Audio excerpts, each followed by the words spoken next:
আসসালামু আলাইকুম রহমতুল্লাহ। আমি ইঞ্জিনিয়ার মেহেদি হাসান রিয়াদ বলছি। আশা করছি সবাই ভালো আছেন। আজকের বিষয় কলাম ঢালাইয়ের খুঁটিনাটি।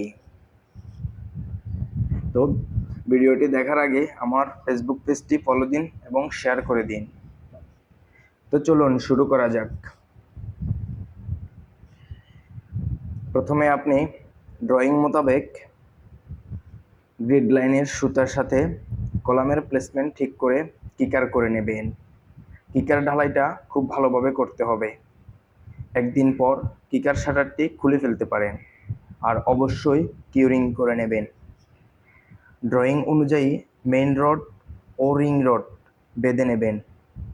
অবশ্যই মেইন রডের ল্যাপিং রডটা উপর নিচ করে নেবেন, অর্থাৎ উপর নিচ করে বাঁধবেন, যাতে সবগুলো ল্যাপিং এক জায়গায় না পড়ে। আর শাটারগুলো ভালোভাবে চেক করে নেবেন, যাতে শাটার সারফেস কোনো উঁচু নিচু অথবা ছিদ্র না থাকে। আর জয়েন্টে অবশ্যই গাম দিয়ে ফোম লাগাবেন। শাটার করার পর চারপাশে ক্লিয়ার কভার দিবেন এবং চেক করে নেবেন। তারপর মালামালের রেশিও মতো মালামাল মিশিয়ে নেবেন ভালোভাবে। সাধারণত আমরা 1-1.5-3 রেশিওতে কলামগুলো ঢালাই করে থাকি। কখনোই 1.5 মিটারের উপর থেকে ঢালাই মশলা ফেলবেন না।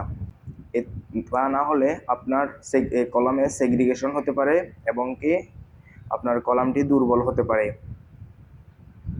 মালামাল ঢালার পরে আপনি ভালোভাবে ভাইব্রেটর মেশিন দিয়ে কম্প্যাকশন করে নেবেন। এটা খুবই গুরুত্বপূর্ণ কাজ। তা না হলে আপনার কলামটি অনেক দুর্বল হবে এবং আপনি ঝুঁকিতে পড়তে পারেন।